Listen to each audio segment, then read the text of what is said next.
नमस्कार, मैं हूं आपके साथ मीनाक्षी रजत। शाम के बज रहे 7 और वक्त है सबका हिसाब होगा का। गाजा पट्टी से उठी बारूद की चिंगारी लेबनान, यमन और ईरान से होते हुए अब सीरिया तक जा पहुंची है। इजराइल ने एक और नया मोर्चा खोल दिया है, लेकिन इस बार इजराइल ने सिर्फ सीरिया पर हमला नहीं किया है, बल्कि सीधे तौर पर अमेरिका की दुखती रग पर हाथ भी रख दिया है।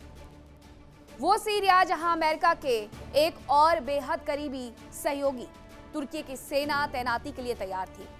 दुनिया हैरान है कि क्या नेतन्याहू की जिद अब सुपर पावर अमेरिका को ले डूबेगी। क्या नेतन्याहू से दोस्ती राष्ट्रपति डोनाल्ड ट्रंप के लिए जी का जंजाल बन चुकी है। डोनाल्ड ट्रंप अब दोबारा सत्ता में आए तो उनका वादा था युद्ध को रोकना, ना कि युद्ध में कूदना। ट्रंप पहले से ही ईरान से जंग खत्म करने और अमेरिका को इस दलदल से बाहर निकालने का रास्ता ढूंढ रहे थे, लेकिन नेतन्याहू रुकने के लिए ही तैयार नजर नहीं आते और ईरान को दहलाने के लिए इजराइल ने सीरिया पर बड़ा हमला बोल दिया है। अब आपको कुछ तस्वीरें दिखाती हूं। इन तस्वीरों के माध्यम से समझिए कि आखिरकार हुआ क्या है। इजराइल की तरफ से 2 फाइटर जेट्स भेजे जाते हैं और ये हवा में गर्जना करते हुए सीरिया की ओर उड़ान भरते हुए नजर आते हैं। ये जो आप फाइटर जेट्स देख रहे हैं, ये इजरायली फाइटर जेट्स है जो कि सीरिया के एयर स्पेस में एंटर कर गए हैं। ये इजराइल का हमला है, सीरिया पर स्ट्राइक देखने को मिली है उनके 2 फाइटर जेट्स के माध्यम से, और ये सीरिया का एयरबेस है जिसे नेस्तनाबूद कर दिया गया है।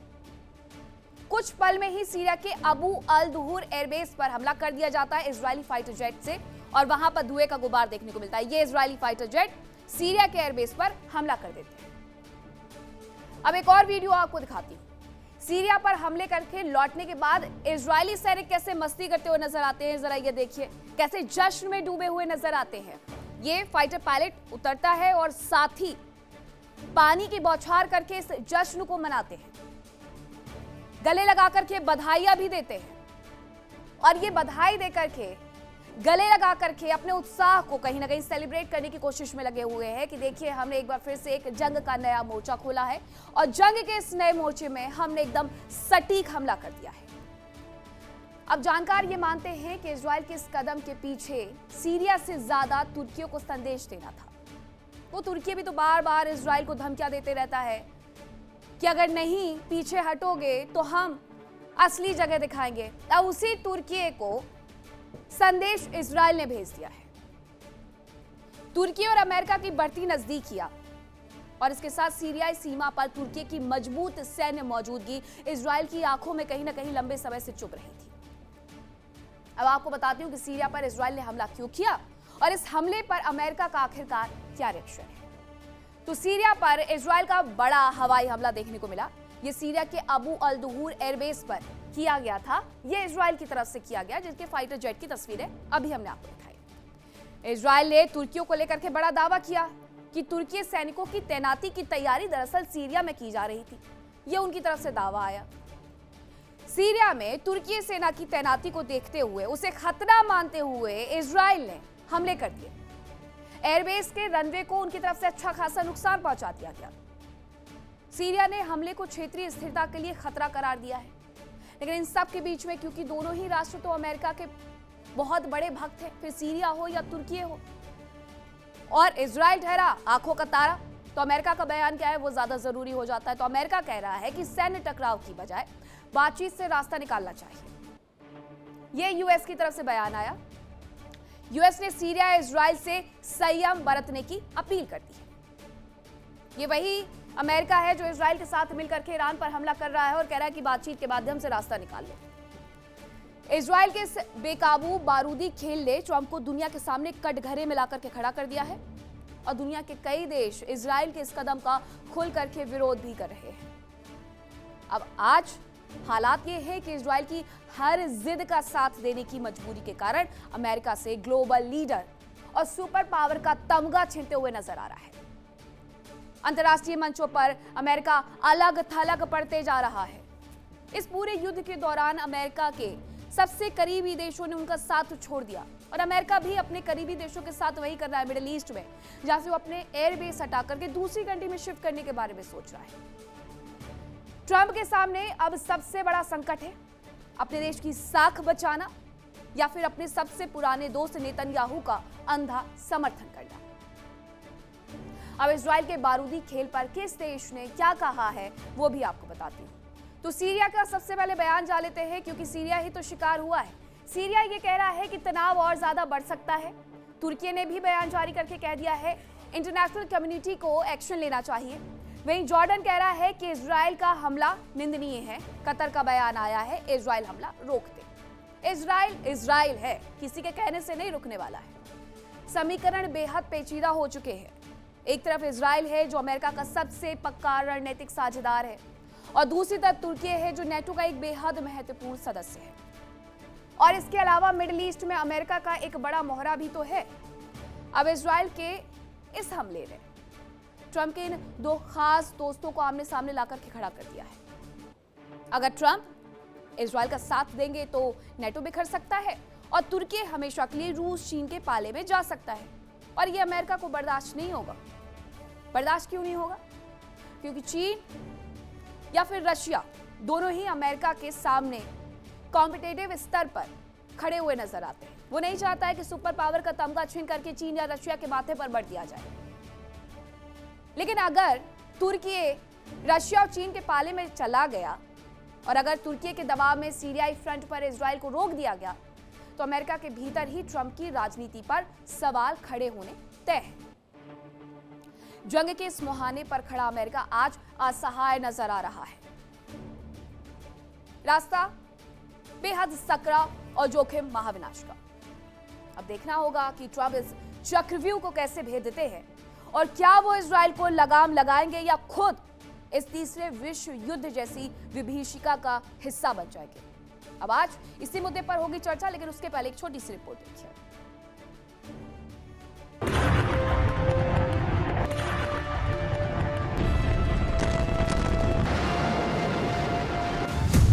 ट्रंप के दो दोस्तों में जंग, अमेरिका किसके संग?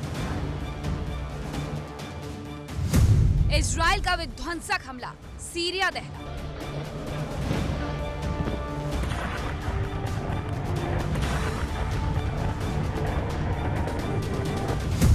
सीरिया के साथ तुर्की, एर्दोगन इजराइल से भिड़ गए।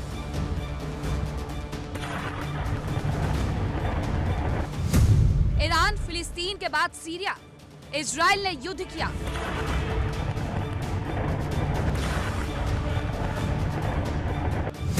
ट्रंप बेहद कंफ्यूज, नेतन्याहू जंग के एक्यूज्ड।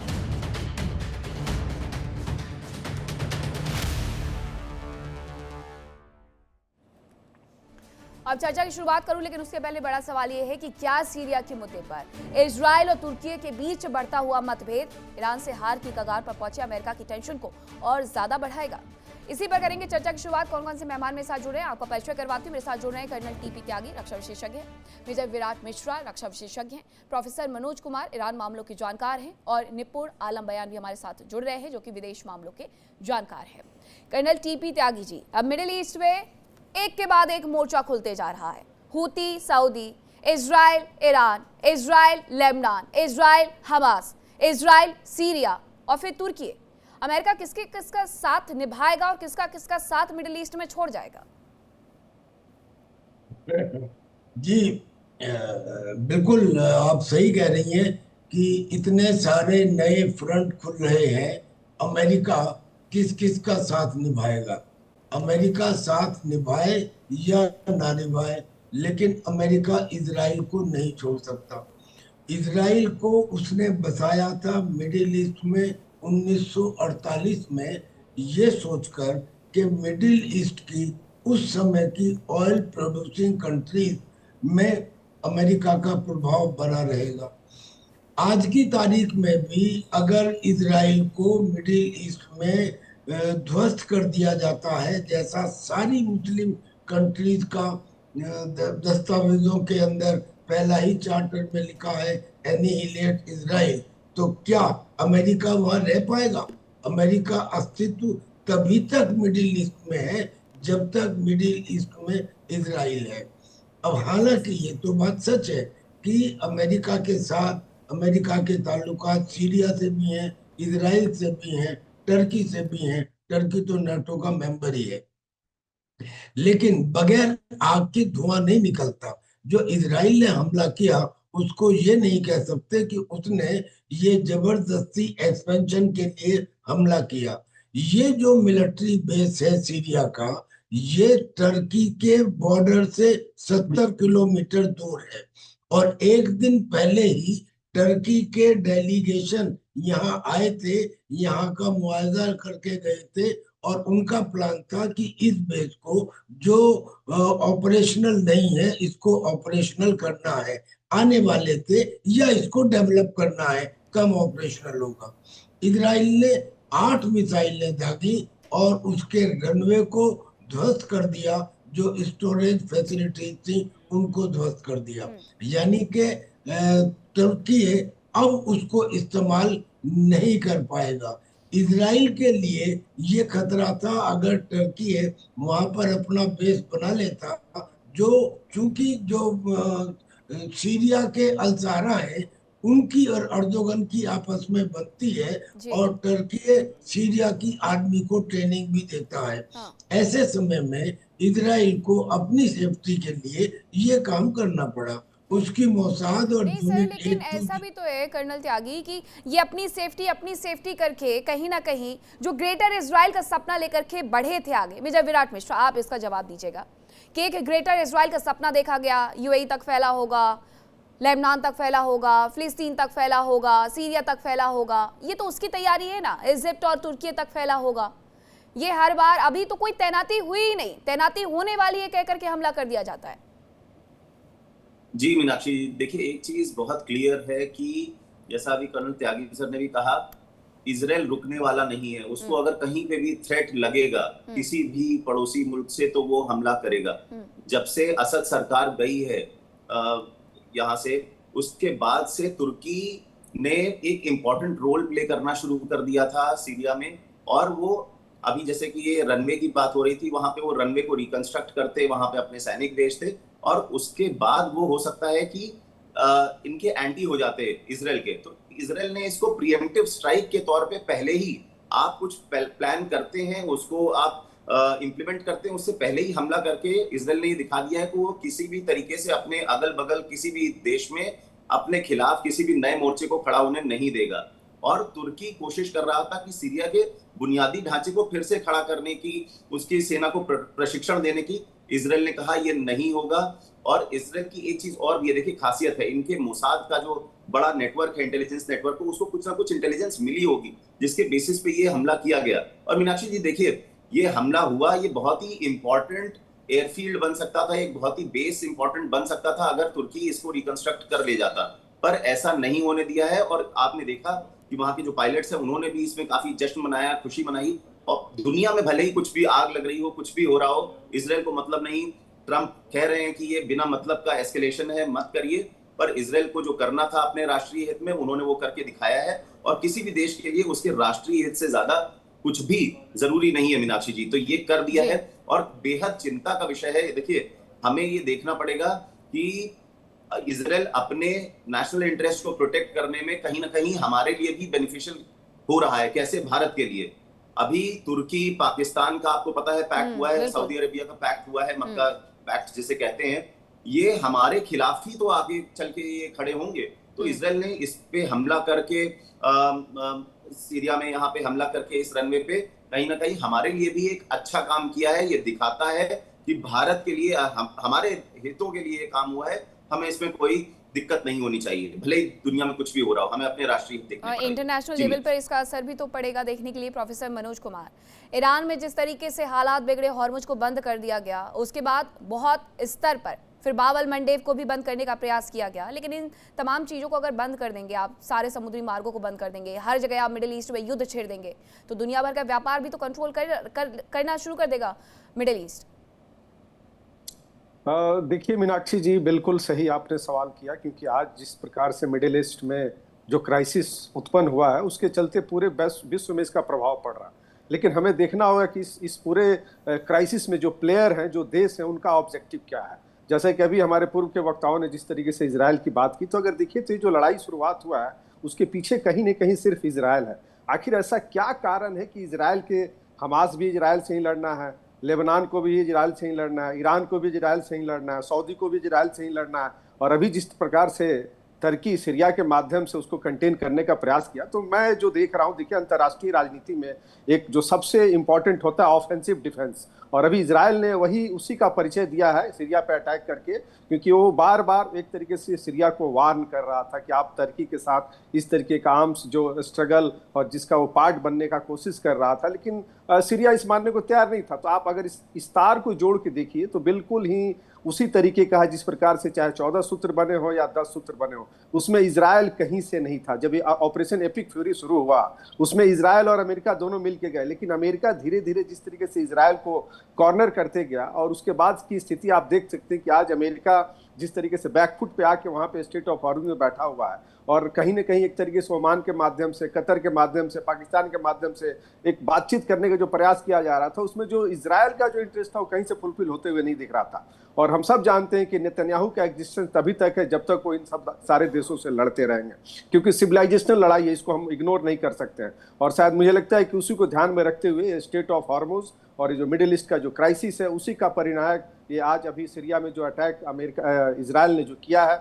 क्योंकि देखिए तुर्की को हम सब जानते हैं कि नाटो का देश है, उसे ऐसा लगता है कि नाटो में होने के चलते इजराइल शायद हम पे अटैक नहीं करेगा, नाटो हमारे साथ खड़ा होगा। लेकिन इजराइल इस चीज़ को भली भांति जानता है कि Syria is not the part of NATO, और वहाँ पे जिस तरीके से सैन्य गतिविधि बढ़ा रहा था वो कहीं ना कहीं इजराइल के लिए खतरे की घंटी थी, और उसी ने अपने सुरक्षा को ध्यान में रखते हुए अटैक किया है। और जिस प्रकार से अभी स्टेट ऑफ हॉर्मुज और मिडिल ईस्ट में जो क्राइसिस जो बन रहा है, मुझे लगता है कि अब ये लंबा चलेगा, ये युद्ध रुकने वाला नहीं है। और रही बात स्टेट ऑफ हॉर्मुज में, तो आप समझ सकते हैं कि अमेरिका जिस तरीके से नाकेबंदी करके ईरान के सप्लाई को जो रोक रहा है, वो कहीं ना कहीं एक तरीके से ईरान की आर्थिक व्यवस्था के ऊपर बहुत बड़ा चोट है, और वो दिखेगा आने वाले समय में दिखेगा, क्योंकि ट्रंप इस चीज़ को चाहते हैं कि हम एक तरीके से सेफ एग्जिट लेते हुए, क्योंकि जिस प्रकार से स्टेट ऑफ हॉर्मुज के माध्यम से पूरे वर्ल्ड की इकोनॉमी को कंट्रोल करने का प्रयास कर रहा था, तो आप समझ सकते हैं कि उसमें जो ओमान के साइड वाला जो रूट है, उस रूट को एक्टिवेट करके इसको ये लोग जारी रखेगा, जिसके चलते जो वैश्विक जो चुनौतियां उसमें कहीं ना कहीं कमी हम सबको देखने को मिलेगी। लेकिन ये युद्ध लंबा चलेगा, क्योंकि जब तक IRGC अपने एजेंडे को छोड़ता नहीं है तब तक इजराइल उस पर अटैक करते रहेगा। तो मुझे लगता है कि ये एक सिविलाइजेशनल क्लैश है। ये हम लोगों को आई फ्लैशिंग दिख रहा है कि अभी आज के डेट में क्या हो रहा है, कल क्या हो रहा है, स्टेट ऑफ हॉर्मुज है, लेकिन इसके पीछे का अगर आप रणनीति देख लीजिए तो ये कहीं ना कहीं जब तक वहां पे इजराइल का जो एग्जिस्टेंस पे अगर सवाल जो भी खड़ा करते रहेगा, ये युद्ध होते रहेगा। कुछ और कंट्री रह गई है, बिल्कुल सर, कुछ और कंट्री रह गई है निपुण आलम बयान जी।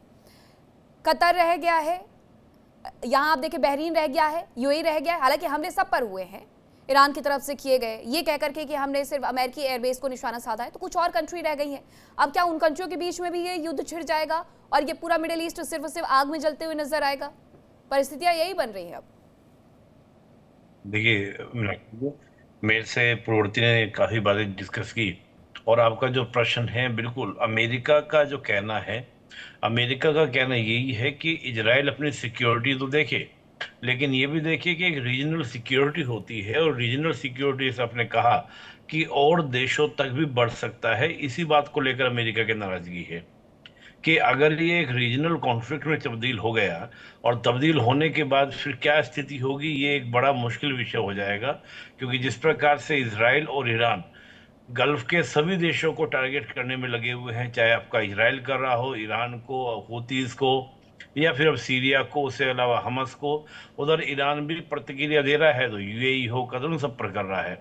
तो धीरे धीरे ये उस ओर बढ़ रहा है। और टर्की का देखिए बड़ा बात क्या रही है कि यहाँ पर मेनली पहले से हम देखें तो सऊदी, ईरान, ये दो देश बड़े प्लेयर रहे हैं।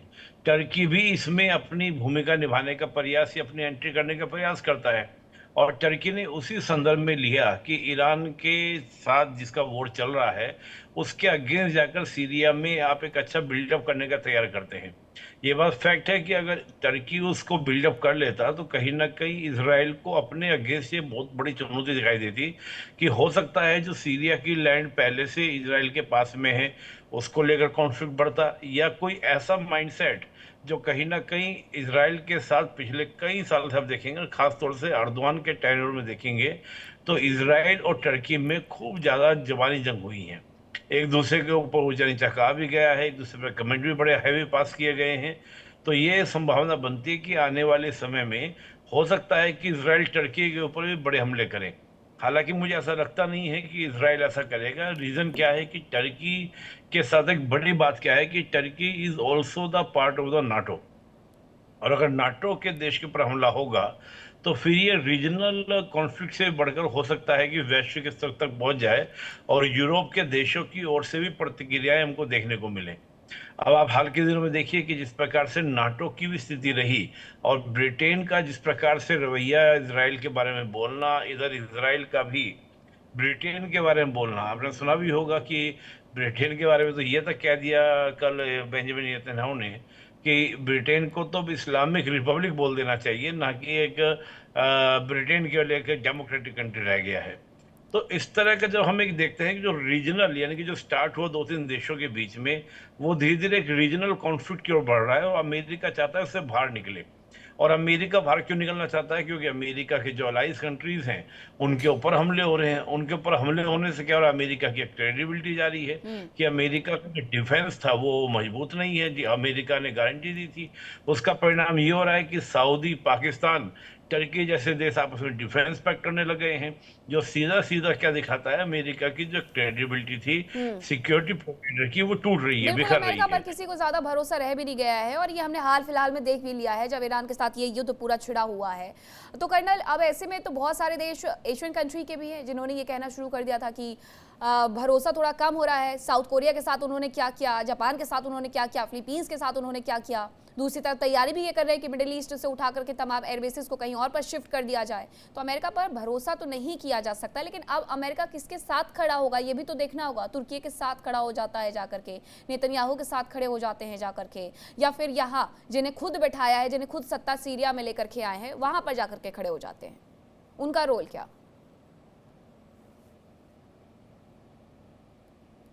जी, किससे पूछ रही है आप? कर्नल, आप ही से।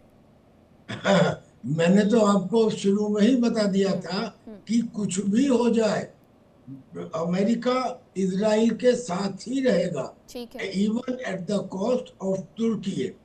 देखिए, तुर्की की एक आदत है कि किसी को भी लड़ाई के अंदर वो अपनी टांग अड़ा देता है। गाजा में जब इजराइल का गाजा के साथ में संघर्ष चल रहा था, टर्की ने इजराइल के ऊपर इल्जाम लगाए। ग्रीस और साइप्रस में अगर इजराइल उनको मदद कर रहा है तो उसके खिलाफ टर्की है। और जब टर्की ने, पाकिस्तान ने और सऊदी अरबिया ने सो कॉल्ड इस्लामिक पैक्ट किया, तो उस पैक्ट में भी ये बताया कि ये इजराइल और ईरान के खिलाफ है। और जहां तक मैं हिंदुस्तान की बात करूं तो हम तो इस ऐसी सिचुएशन में वेस्ट एशिया के अंदर सबसे ज्यादा आतंकवाद है, और वेस्ट एशिया की एक सिरे में इजराइल है और दूसरे सिरे में भारत है। हम दोनों एक जैसे आतंकवाद से ग्रसित हैं। हमें तो इस मामले में इजराइल का साथ देना चाहिए क्योंकि वो आतंकवाद की लड़ाई लड़ रहा है। इजराइल ने जो एक्शंस लिए हैं, अब उसमें कि साहब वो अमेरिका को उसने छोड़ दिया। अगर अमेरिका को उसने छोड़ दिया तो ना छोड़ता तो क्या अपने ऊपर अटैक करवा लेता? भाई, क्या किसको समझ में नहीं आ रहा? टर्की किस लिए जा रहा था सीरिया के अंदर उस एयरबेस का इंस्पेक्शन करने? इसलिए कि वो उसे डेवलप करे और फिर उसे ऑक्यूपाई करे और फिर इजराइल के लिए खतरा बने। और एज इट इज सीरिया तो अगेंस्ट है ही है इजराइल के, because of the Golan Heights. तो ये चीजें समझ में आती हैं कि ये सारी कंट्रीज इनके चार्टर में, जो मुस्लिम कंट्रीज हैं उनके चार्टर में यहूदियों को पूरी तरह से नेस्तनाबूद करना है, इजराइल की एग्जिस्टेंस को खत्म करना है। कोई भी देश होता, मान लीजिए इजराइल नहीं होता, कोई दूसरा होता, तो क्या उस देश को अपनी एग्जिस्टेंस को बनाए रखने के लिए इस तरह के एक्शन नहीं लेने चाहिए थे? इजराइल ले रहा है, बिल्कुल करेक्ट है। अमेरिका साथ दे या ना दे उसकी मजबूरी है, उसको आज नहीं, परोक्ष नहीं तो अपरोक्ष सही साथ तो उसको देना होगा, पर उसको अमेरिका की परवाह नहीं है। He will take his own action. आप शुरू से देखिए 1948 से लेके 1973 तक और अब 2026 तक चारों तरफ से मुस्लिम देशों से घिरा हुआ है। लेकिन वो लड़ना है उन सब के साथ में। तो इसमें ये कह देना कि उसने गलती की, क्यों ना गलती करे वो।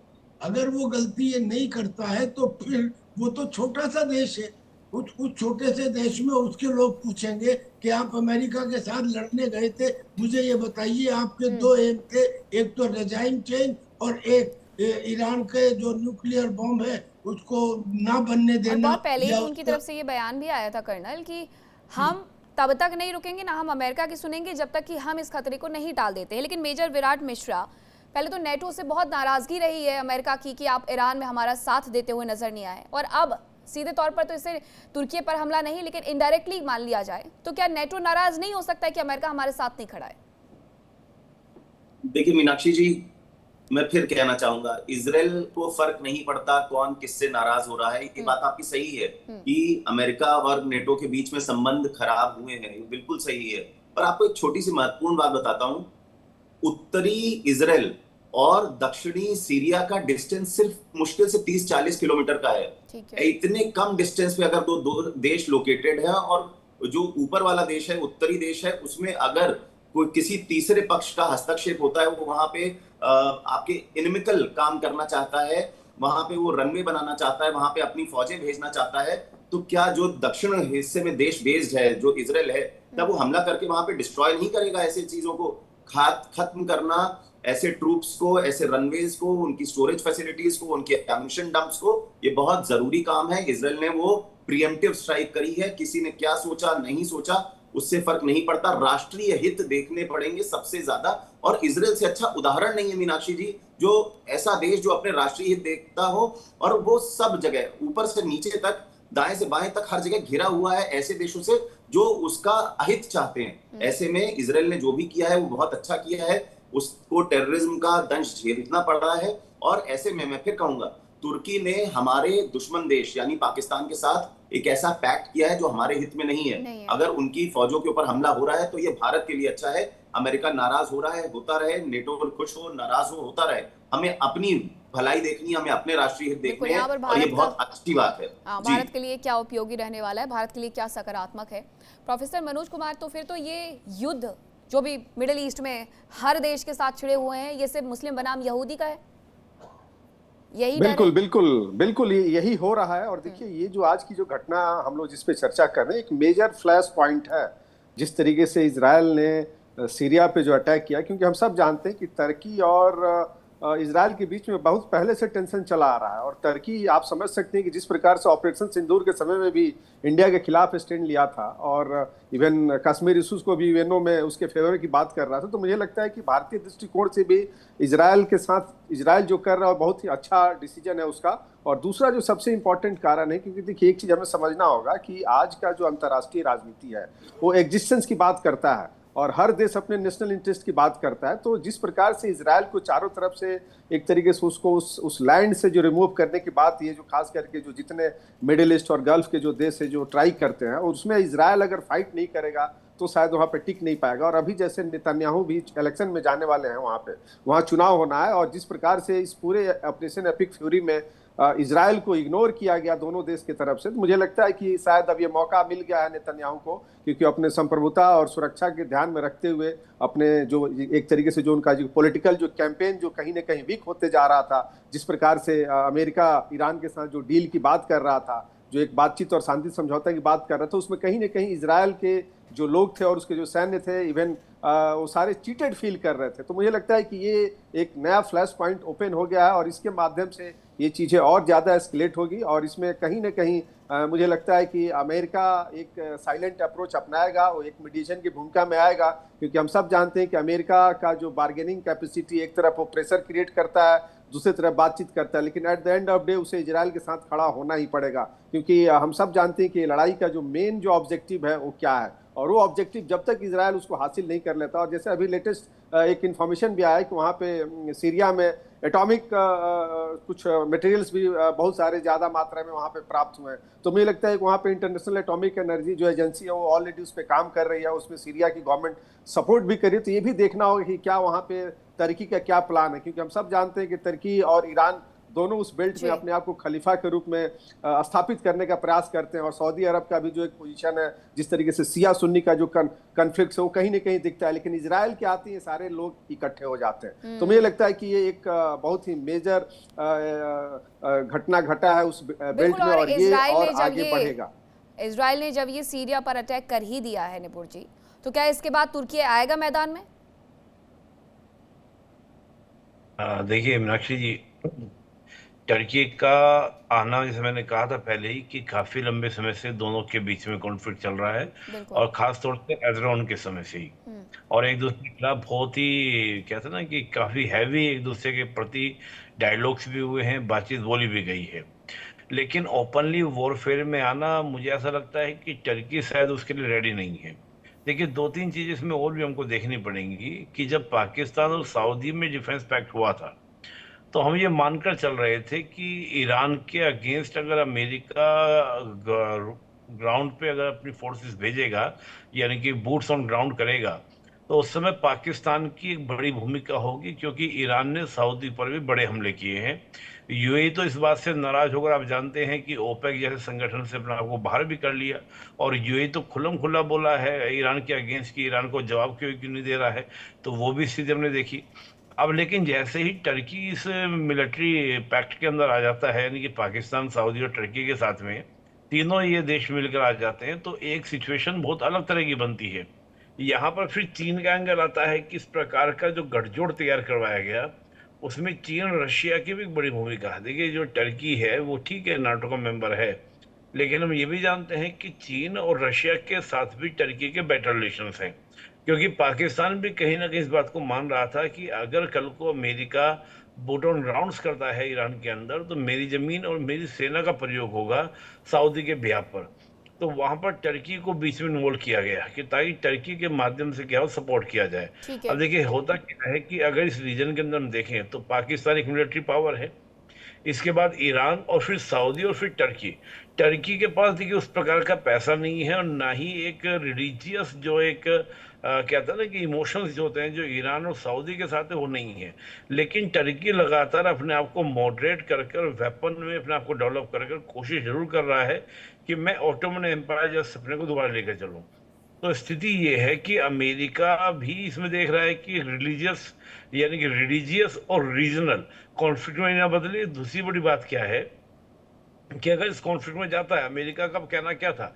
अमेरिका का कहना था कि एक मिलिट्री ऑपरेशन से पहले थोड़ा डिप्लोमेटिक तरीके से प्रेशर बनाया जा सकता था कि सीरिया के अंदर टर्की इस प्रकार का वहां पर एस्टेब्लिशमेंट ना करे, इस प्रकार का डेवलपमेंट ना करे, वो इसराइल के अगेंस्ट है।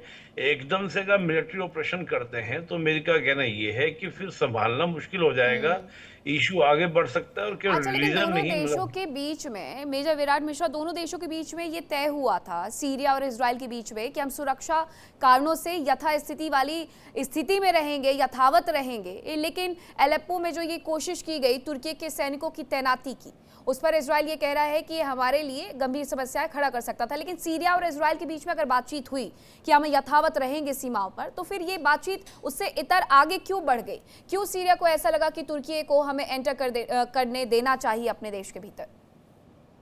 देखिए, बिल्कुल मीनाक्षी जी, आपने बिल्कुल पिन पॉइंटेड बात कही है, सही बात कही है कि इजराइल और सीरिया के बीच में ये बात थी। और सीरिया के जो करंट जो वहां के लीडर हैं, अहमद शरा, उन्होंने भी ये बात कही कि वो किसी भी तरीके से इजराइल के अगेंस्ट काम नहीं करना चाहते, और वो यथास्थिति मेंटेन करना चाह रहे थे। पर अभी तुर्की की एंट्री ने कहीं ना कहीं इजरायली इंटेलिजेंस के कान खड़े कर दिए कि ये जो एयरबेस है, इसमें अगर ये रनवे और बाकी सारी चीजें वापस से तैयार हो जाएंगी तो ये अगेंस्ट में यूज होंगी इजराइल के। और इसी कारण से बिना किसी से परमिशन लिए इजराइल ने ये स्ट्राइक कर दी, और उन्होंने इसको प्रीएम्प्टिव स्ट्राइक किया कि इससे पहले कि आप हम पे हमला करें, हम पहले ही आपको नष्ट कर देंगे, आपका इंफ्रास्ट्रक्चर नष्ट कर देंगे। आपने ये बिल्कुल सही बात मेंशन करी, इजराइल नहीं और सीरिया की ये बात हुई थी, और इनके बीच में किसी भी तरीके की लड़ाई की बात नहीं थी। किसी भी तरीके से ये जो इनके बातचीत जो हुई थी उसमें ये था कि शांति से सब चलने दिया जाएगा, यथास्थिति बनी रहेगी। पर ये अचानक से तुर्की की एंट्री क्यों कराई इनके जो प्रेसिडेंट है उन्होंने, ये देखने वाली बात है। जब से यहाँ से इस सीरिया से बशर अल असद की सरकार गई है, उसके बाद से इनके जो लीडर हैं सीरिया के, उन्होंने बहुत स्टेबलाइज करने का प्रयास किया है, और एक एक ऐसा देश बनाने की कोशिश की है, अपना इंटरनल जो इंफ्रास्ट्रक्चर है, अपनी जो इकोनॉमी है, उसको बढ़ाने का प्रयास किया, ना कि इधर उधर देशों से लड़ने का प्रयास किया। तो ऐसी स्थिति में अचानक से इन्होंने सीरिया ने क्यों तुर्की को वापस से बुलाया और इजरायली इंटरेस्ट के खिलाफ काम किया, ये देखने वाली बात है, सोचने वाली बात है। और अब इस एयर स्ट्राइक के बाद कहीं ना कहीं सीरिया वापस से अपनी रीथिंक करेगा स्ट्रैटेजी को।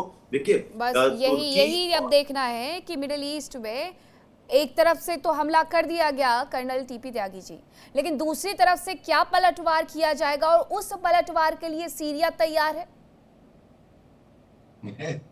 जी मैं समझता हूं कि पलटवार की नौबत नहीं आएगी।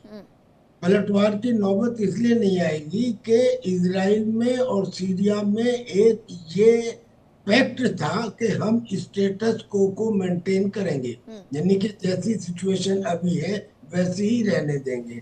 लेकिन इसके बाद जब सीरिया ने टर्की को इनवाइट किया, क्योंकि जिस रोज अटैक हुआ है उससे एक दिन पहले टर्की का डेलीगेशन उस एयरफील्ड पर आया था, शायद चेक वेक करने के लिए कि इसमें हमें कितने अपने फोर्सेस लगाने पड़ेंगे। ये काम तो सीरिया की मर्जी से हुआ होगा, लिहाजा इसको ये सीरिया ने जो पैक्ट था इजराइल के साथ उसको तोड़ दिया, इसलिए इजराइल ने अटैक किया। अब सीरिया में इतनी ताकत नहीं है कि वो इजराइल के खिलाफ अटैक करे, और इजराइल सीरिया पर अटैक करेगा नहीं, क्योंकि वो जो चाहता था कि टर्की वहां पर ना पाए, उन्होंने उस एयरफील्ड को उड़ा दिया और उसके बाद में वो जश्न मना रहे हैं।